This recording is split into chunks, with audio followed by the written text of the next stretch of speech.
these are going to be some quick ways that you can run through, acknowledging if maybe you are in fact living for other people, feeling as though you owe other people, molding yourself to fit the standards of other people, and what you will gain if you can shift yourself away from that modus operandi to a modus operandi of putting yourself first. So number one, starting to view, and I know this is radical, and some people are going to be like, blasphemy, this is you shouldn't be saying this stuff. But commitments are merely illusions, right? They are. And a lot of times, and I'm not suggesting anyone to go and file for divorce tomorrow. But a lot of times we get sucked into scripts, right?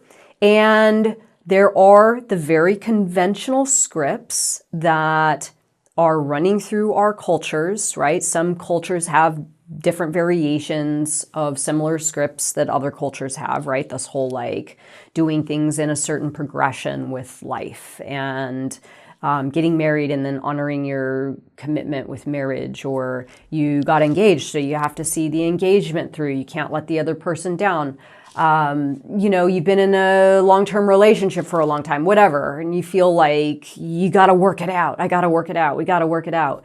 So commitments are merely illusions. There's nothing actually keeping you tied to that situation or relationship that can't be broken. Now, obviously, if it's a serious relationship where there's financial ties, even these can be managed, right? If you set the intention to figure out a way to get out of the entanglements so you can free yourself and move on.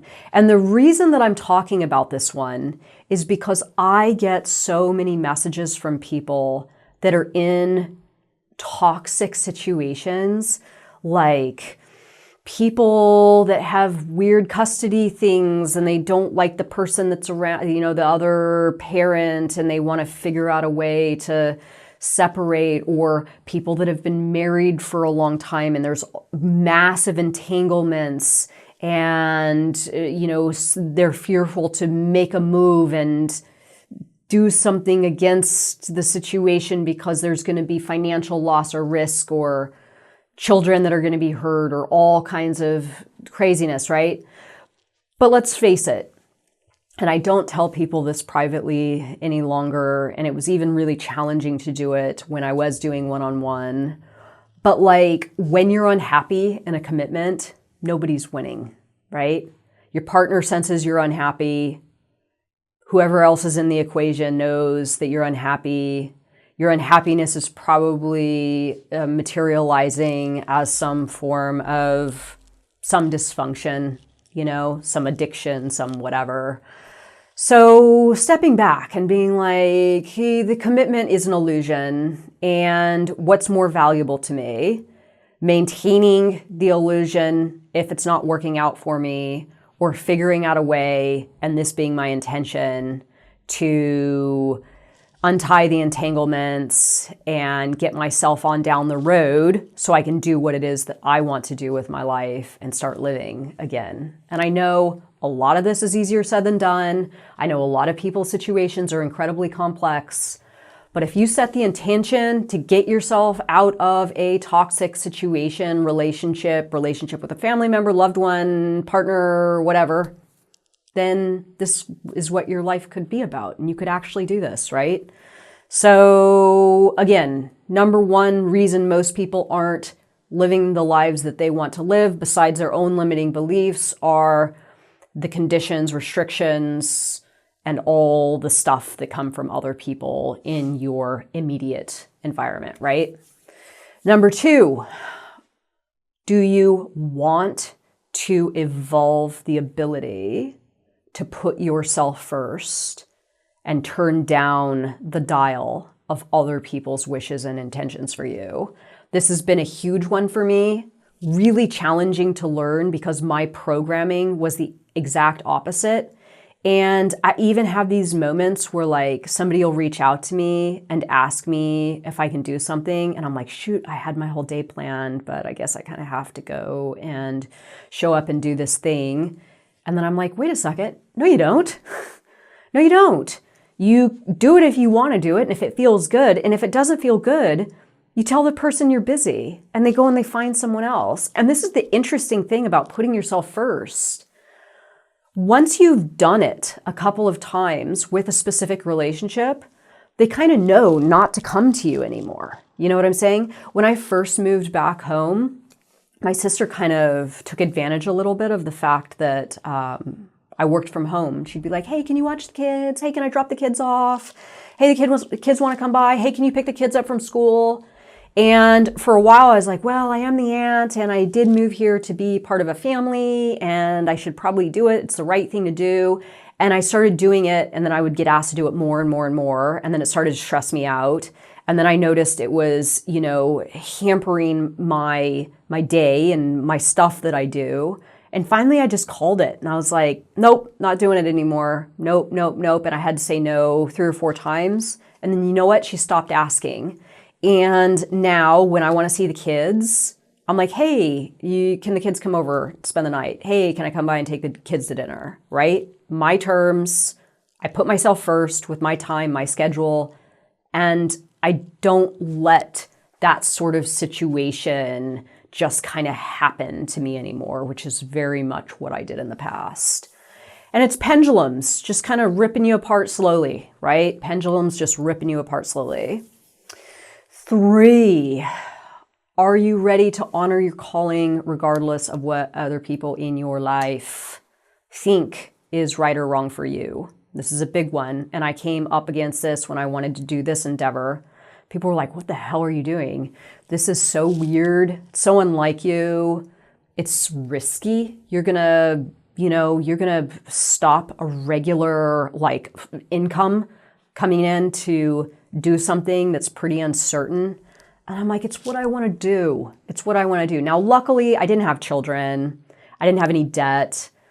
I already had some money. So even if it didn't necessarily work, I wasn't really going to be harming anything, or people's lives weren't going to be changing or anything like that. You know what I'm saying? So the more freedom you have, the easier it is to honor your calling, most certainly. If other people are involved, it's working out the puzzle, right? It's the Rubik's Cube. You got to figure out a way to match everything up, but it can be done. And this is really one of the biggest parts of reality transurfing, right? Is finding that thing that your heart and mind are fired up over and going for it and doing it. And as Vadim Zeland says, outer intention will bring to you all the solutions that you need to resolve the problems that you're going to encounter on the way to your goal, on that path to your goal. So your world's going to help you, right? And I'll get to that more in a moment. Number 4, be cautious of guilt. So remember, reality is a mirror simply reflecting back to us an amalgam, an image, a reflection of our attitude and beliefs and actions towards it. And if you decide to make a move, honor your calling, put yourself first, and then you take into your reality feelings of guilt, this is going to be this is not going to work out well for you. Because when you carry with you guilt over putting yourself first, thinking selfishly, doing what you want to do in life, adjusting your relationships so you support yourself in your endeavors, not caring what other people in your life say, all that kind of stuff. And if you feel guilt about that, your reality is going to show you an infinite number of ways in which you can also feel guilty over stuff. And guilt is a very, very, very low frequency.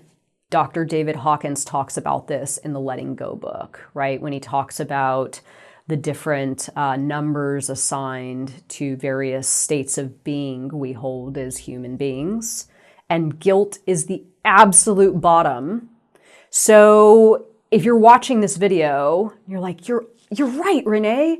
I don't owe anybody anything. And yeah, these toxic relationships and commitments are merely illusions. And I'm going to learn to put myself first. I'm going to honor my calling. I'm going to structure my life so I can do what it is that I want to do in my world, in my life. I'm going to live my life. And then you step forward, holding on to feelings of guilt. You are not going to go anywhere up. In fact, you may even lower your layer of reality because, again, guilt is one of the lowest frequency states of being for a human being. So be very, very cautious moving forward with guilt. And Vadim Zeland talks about it a lot in the book. And there's even a chapter on guilt. So definitely go and take a look at guilt and balance that out, right? Balance that out because, again, if you're going forward with that, no go. In fact, it's down low than going up, right? So number 5, and this is one of the biggest ones, guys. Your reality will support you. If you decide that you want to do something and that you don't owe anyone anything in your life, that you have what it takes and you set the intention to move forward towards this goal of yours and do all the things that you need to do in between point A and point B, your reality is absolutely going to show up for you and support you in your endeavor, just like me doing this. Now, again, I'm not going to stand here and lie to you guys. I've given up quite a bit to do this.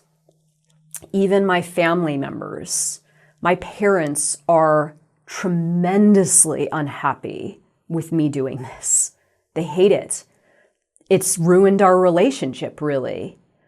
And I had to, at a certain point, walk from them, especially my mother. My dad's just kind of following suit. But my mom didn't like me doing this. She didn't like me calling out parts about the childhood. I don't really believe that she likes to see me succeed. For some reason, it bothers her. She resonates with people that are struggling and people that are, hoeing a hard road, doing laboring kind of things and all that lower sort of stuff. And to see someone doing like things that I'm doing right now, it's weird. She doesn't like it. She challenged me a lot. She put me down in some pretty big ways. And finally I was like, you know what? I don't need it anymore. I don't owe her anything. And I want to go this way. And this weight that was my mother sort of wanting me to remain a lower person, I had to cut it, right? I had to pull the ripcord, right? And the cool thing is, in doing this, and I've had to do this with some other relationships in my life, my reality showed up to support me in exactly the things I was giving up. So like, okay, I pull the ripcord with my mom and like, we blast off, right? Mom's no longer in layer of reality. Mom's gone. Mom's obliterated from layer of reality. The cool thing is now the space is there. I have a ton of really healthy, supportive women, like really, really supportive women that want to see me do good, that put me up, right? That help me to feel like I'm doing a good job. And Renee, I'm behind you. And any advice you need. Older women that give me advice and guidance and support and all those things that I looked to my mother to give me, but she couldn't for whatever reason. And that's okay, right?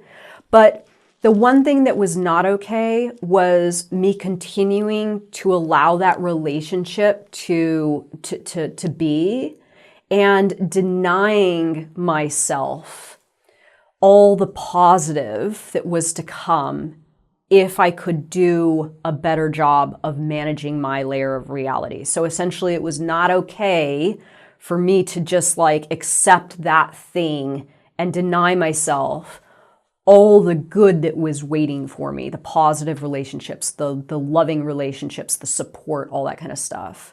So in realizing that I didn't owe anyone anything and really managing my layer of reality and the human beings that were a part of it, some go out, but others better and higher come in that support the calling, the endeavor, the higher version of me, all that good stuff as we, transurfers, all this stuff that we strive to achieve as transurfers.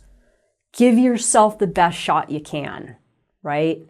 Pull the ripcord, get rid of stuff that's not working for you. Your reality will show up to support you in form of helping you connect with other people that are going to be resonating at the same frequency as you and are going to help you evolve as a person. So I know, long video, guys. I hope you enjoy it. Please subscribe, like, comment, all that jazz. Let me know your thoughts, Facebook group, and I'll see ya next time. Bye, guys.